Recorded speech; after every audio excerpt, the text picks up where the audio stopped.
వాళ్ళందరికీ నా కృతజ్ఞతలు. గురు బ్రహ్మ గురు విష్ణు గురుదేవో మహేశ్వర గురు సాక్షాత్ పరబ్రహ్మ తస్మై గురవే నమః. చదువులన్నీ మడలేవు పుస్తకాలలో, విద్య దాగి ఉంది మానవుని మస్తికాలలో. అందుకే మన జ్ఞాన నేత్రం ఓపెన్ చేయాలంటే ఎవరు రావాలి? గురువు కావాలి. అందుకే ఆ గురువు మనకి ఈరోజు పత్రిజీ గారు రావడం వల్లే మన ఈ ధ్యాన మార్గంలో అడుగు పెట్టాం కదా. ఇప్పుడు ఆ గురువు గురించి మనం కొన్ని పద్యాల్లో నేను తెలియజేయాలనుకుంటున్నానండి. గురుని శిక్ష లేక గురు తెట్లు గలుగును, అజనుకైన వాణి అబ్బకైన కాలపు చెవి లేక తలుపెట్టులోడును. విశ్వదాభిరామ వినురావేమ. అంటే మనలో జ్ఞానం అనేది ఉంది, కానీ అది వికసింపు చేసుకోవడానికి మనకు తెలియదు. గురువు లేని విద్య గుడి విద్య అన్నారు కదా. అయితే మనం నా గురువు అంటూ లేకపోతే మన జ్ఞానం అనేది కూడా మనలో వికసింపజేసుకోలేం. కాబట్టి అర్జునుకైనా వాని ఎవ్వకైనా ఎంతటి వారికైనా గురువు అనేది తప్పకుండా ఉండి తీరాలి. అది రాముడైనా అవ్వచ్చు, అలాగే కృష్ణుడైనా అవ్వచ్చు. రాముడికి గురువు ఉన్నాడు, కృష్ణుడికి గురువు ఉన్నాడు. అలా ప్రతి ఒక్కరికి గురువు అంటూ ఉంటూనే ఉంటాడు. అందుకే గురువు పరంపర అంటారు. నేటి శిష్యుడే రేపటి గురువు. కాబట్టి ఆ జ్ఞాన నేత్రం అనేది ఓపెన్ చేయాలంటే, అంటే తాలపు కప్ప ఉంది, ఆ జ్ఞానం మనలో ఉంది, కానీ దానికి ఓపెన్ చేయాలంటే కీ కావాలి. అలాగే ఆ గురువు అనేవాడు వస్తేనే మనలో జ్ఞాన నేత్రం అనేది వికసింపజేస్తుంది. దీనికి చిన్నగా ఒక ఉదాహరణ రూపంలో చెప్తాం.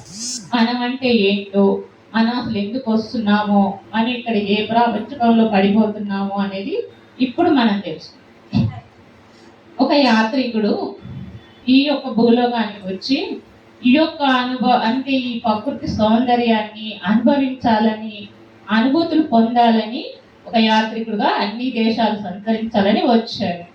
కానీ అతను వచ్చినాక ఒక వైజాగ్ లాంటి, ఒక ఊటీ ఇలాంటి ప్రదేశం చూస్తున్నప్పుడు ఎంత అందంగా ఉంది ఈ యొక్క ప్రకృతి, ఈ అందాలు ఎంత బాగున్నాయో అని చూస్తూ మైమర్చిపోతున్నారు.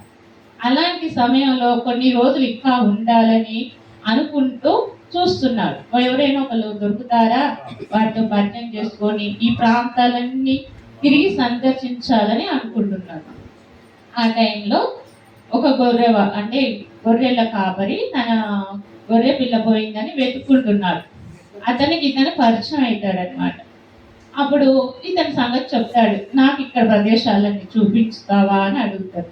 సరే, ఇతను కూడా ఏమంటాడంటే, తన గొర్రె పిల్ల పోయింది కదా, ఇతనితో పాటు తిరుగుతూ తన పిల్లను కూడా గొర్రె పిల్లని వెతుక్కోవచ్చు అని తిరగడం మొదలు పెట్టాడు. ఆ ప్రాంతాలన్నీ సందర్శించారు. చివరికి ఇతను గొర్రె పిల్ల కనిపించలేదు, కానీ ఇతనికి ఇంకా స్థావరం లేదు కదా యాత్రికుడు. ఇతను కూడా ఏం చేస్తాడంటే గొర్రెల కాపరి దగ్గరికి వెళ్ళి అతనితో ఉన్నాడు. ఒక రోజు తిరుగుతున్నాడు, చూస్తున్నాడు, కానీ ఇంకా అతనికి సమయం తీరట్లేదనమాట ఆ ప్రాంతాలని చూడాలని. అయితే ఒక రోజు 2 రోజులు అంటే ఎవరైనా సహజంగా ఉంచుకుంటారు కదా. అతను భోజనం పెట్టాలంటే ఇతనికి కష్టమే కదా. అందుకని ఏమంటాడంటే, నువ్వు ఊరికి కూర్చుంటే లాభం లేదు, నీకు భోజనం పెట్టాలంటే ఈ గొర్రెలను కూడా నువ్వు కాస్తురా, అప్పుడు నిన్ను నాతో పాటించుకుంటానని చెప్తాడనమాట. అయితే సరేనని ఇతను ఏం చేశాడు, ఆ గొర్రెలు కాయడం మొదలుపెట్టాడు. ఇక రాను రాను దాని ఇక ఆ సౌందర్యాలను అనుభవిస్తూనే ఆ కష్టాలు, గొర్రెలు కావాలంటే వాటి చుట్టూ ఇటు పోకుండా జాగ్రత్తగా చూసుకుంటుండాలి, అట్లా బాధలు పడుతూ కష్టాలు పడుతూ అలా ఉండిపోయాడు అనమాట.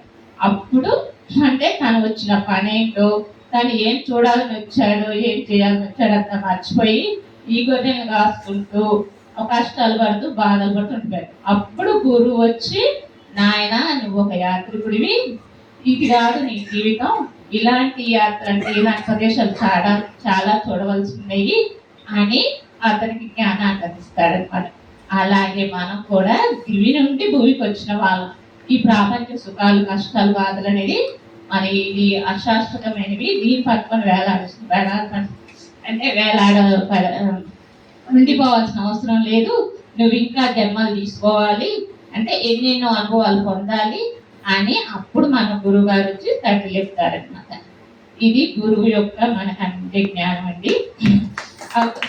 పిల్లరీతి గురువుతో నుండిన శిష్యులకును సొంత చేతురాదు, నమ్మి నమ్మకున్న దుమ్ము పాలగుదురు విశ్వదాభిరామ వినురావేమ.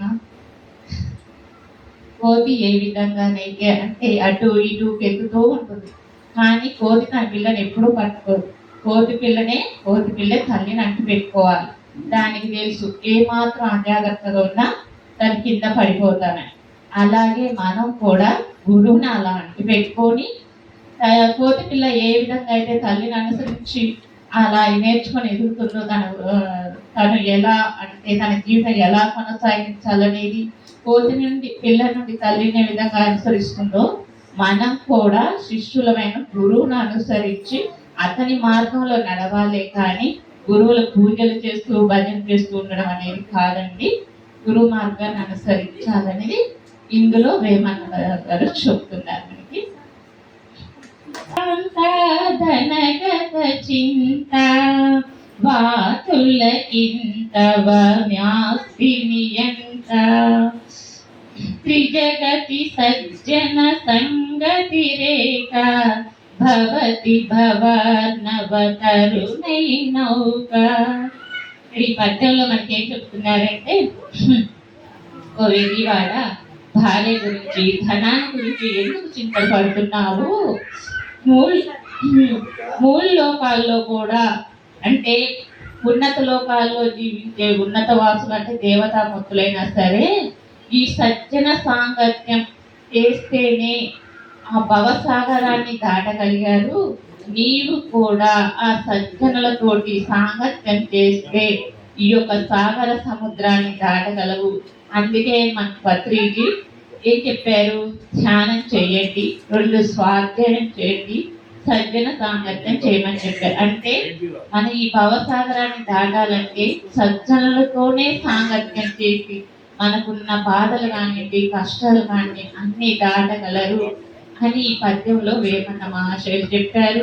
అదేవిధంగా మన పత్రిజీ గారు కూడా మనకి జ్ఞానాన్ని అందించారండి. సాంగత్యమరిన శాంతమరు,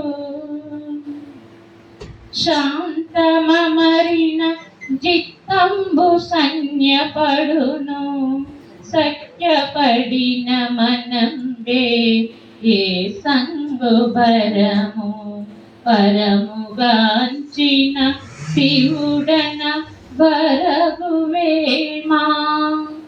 అందుకే మనం సాధు సాధ్యములతోటి సాంగత్యం చేయమని చెప్తున్నారు ఇందులో కూడా. ఎందుకంటే అంటే ఎవరితో? ఆత్మజ్ఞానులతోటి, ఆత్మజ్ఞానం తెలిసిన వారితోటి మనం ఎప్పుడైతే సాంగత్యం చేస్తామో మన కష్టాలని బాధలు తొలగించుకుంటాం. అంతేకాదు వారు ఎప్పుడు సజ్జనులు ప్రశాంతంగా చల్లగా ఆనందంగా ఎప్పుడు వాళ్ళు ఉంటారు. వారి సమక్షంలోనే మన మనసు అనేది శాంతపడుతుంది. శాంతపడిన మనస్తే మనం ఆ పరాన్ని అంటే ఆ సత్యాన్ని తెలుసుకుంటాం కదా. మనసే కదా మనకు దైవ మార్గానికి అడ్డుపడుతున్న మనసే కదా మనకి. అంటే ఈ పరముగాంచిన శివుడనా అంటే మన శివుడు అంటే ఇక్కడ ఆనందం.